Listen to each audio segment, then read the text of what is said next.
پھر عاشر جیسے ہی اپنی والدہ سے ملاقات کرنے کے لیے ہاسپٹل کے روم کا دروازہ کھولنے لگتا ہے تو سامنے سے دیکھتا ہے کہ بطول پہلے سے بیٹھی اس کی والدہ کی تیمارداری کر رہی ہوتی ہے، اور بلکہ صرف بیٹھی ہی نہیں بلکہ اپنی والدہ کے منہ سے یہ الفاظ سننے کو ملتے ہیں کہ ثروت بیگم کہہ رہی ہوتی ہیں کہ اللہ نے مجھے اتنی بڑی نعمت سے نوازا لیکن میں اس کی قدر نہیں کر پائی۔ عاشر یہ الفاظ اپنی والدہ کے منہ سے سنتے ہی ایک دم سے ہکا بکا رہ جاتے ہیں، اور بطول کہنے لگتی ہے کہ آنٹی ایسا کیوں بول رہی ہیں آپ، کون سی نعمت بیٹھی ہیں اور جس کا پچھتاوا آپ کو ابھی بھی ہے؟ تو فوراً سے مسز ثروت کہنے لگتی ہے کہ بطول کیا تم میرے لیے کسی نعمت سے کم ہو؟ ابھی بھی مجھے کوئی اور نعمت کی ضرورت تھی۔ بطول مسز ثروت سے کہنے لگتی ہے کہ نہیں آنٹی، ایسا بالکل نہیں ہے، آپ بالکل ٹھیک ہو جائے، میرے لیے اس سے بڑھ کر کچھ بھی نہیں ہو سکتا، مجھے صرف اور صرف آپ کی صحت اور آپ کی زندگی عزیز ہے، مجھے کچھ نہیں چاہیے اور نہ ہی مجھے کسی چیز کی ضرورت ہے۔ تو عاشر اپنی والدہ اور اپنی پہلے سابقہ بیوی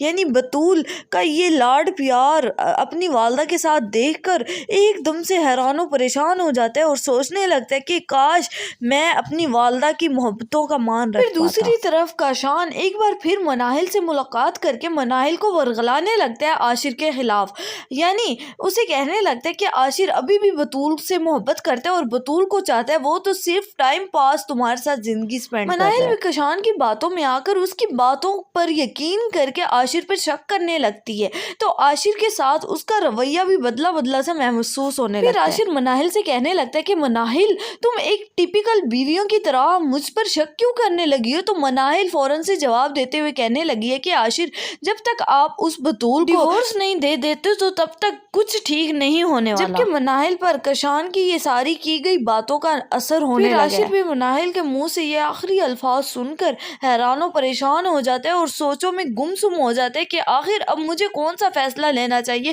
مناہل کو ایکسیپٹ کرنا چاہیے یا بطول کو دوبارہ اپنی زندگی میں داخل کیا جائے۔